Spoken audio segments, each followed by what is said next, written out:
दोस्तों, हम हमेशा नेगेटिव सोचते हैं और ये नेगेटिव इमोशंस हमारे दिमाग में कुछ इस तरह से हावी हो जाते हैं कि हम डरने लग जाते हैं और हमें लगता है कि हम ही सिर्फ दुखी हैं और बाकी सब तो सुखी है। यहाँ तक नहीं, हम दूसरों को इसका इल्ज़ाम लगाते हैं और हम सोचते हैं कि किसी और के कारण हमें नेगेटिव महसूस होता है। भगवत गीता में बोलते हैं कि आपके विचार ही आपके भविष्य का निर्माण करते हैं। अगर आपके विचार पॉजिटिव होंगे, शुद्ध होंगे, सकारात्मक होंगे, तो आप खुशी का अनुभव करेंगे। लेकिन आपके दिमाग में कहीं ना कहीं नेगेटिव थॉट्स घर कर लेती है, जो आपको बार बार नेगेटिव इमोशंस, नेगेटिविटी परेशान करेंगे और जिसके कारण आपका जीवन दुखी हो जाएगा। आपने देखा है ना, जब इंस्टाग्राम में आप किसी का खुशी का पोस्ट देखते हो या कोई वैकेशंस में गए हैं और उसके पिक्चर्स आप देखते हो, तो आपका दुख का अनुभव होता है।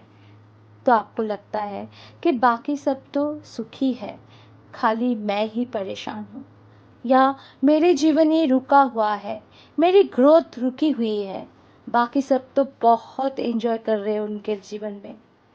लेकिन दोस्तों, जब आप किसी से जलन रखते हो, तो आपको ऐसे मौके ईश्वर बार बार देंगे। तब आपको लगता है, ईश्वर मुझे ये बार बार परेशान क्यों करते हैं? तो ऐसा इसीलिए नहीं कि वो आपको परेशान करना चाहते हैं, बल्कि इसके पीछे एक कारण है। चलिए जानते हैं महाभारत कथा से। आपको याद होगा ना, दुर्योधन हमेशा महलों में रहे, राजपाट था, बड़ी सेना उनके पास थी, और फिर भी वनवासी पांडवों से वो जलन रखता था। जो भी ईर्ष्या वो पांडवों से रखता, वही ईर्ष्या उसे बार बार अनुभव करनी पड़ती। तो आप क्या ईश्वर को ही इसके इल्ज़ाम लगाओगे कि दुर्योधन को कोई भी ईर्ष्या देने वाला ईश्वर ही थे, या वो जो भी नेगेटिव फील करता था वो ईश्वर के कारण ही था? नहीं दोस्तों, श्री कृष्ण कहते हैं कि जब भी आपको नेगेटिव फील होता है, कोई नेगेटिव इमोशंस बार बार आपको परेशान करता है, वो ईश्वर आपसे उम्मीद लगा के रखता है कि आप उस नेगेटिव इमोशंस से लड़कर उस पर विजयी होकर निकलोगे। जब भी आपको जलन महसूस हो और जब भी आपको बुरा लगे, आपको उस चीज़ को, उस भावना को वश में करना चाहिए, उस पर विजय पाना चाहिए।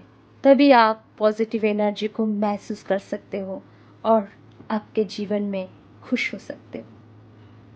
अगर ये वीडियो आपको पसंद आया हो तो आप इसे लाइक, सब्सक्राइब और शेयर कीजिए। धन्यवाद।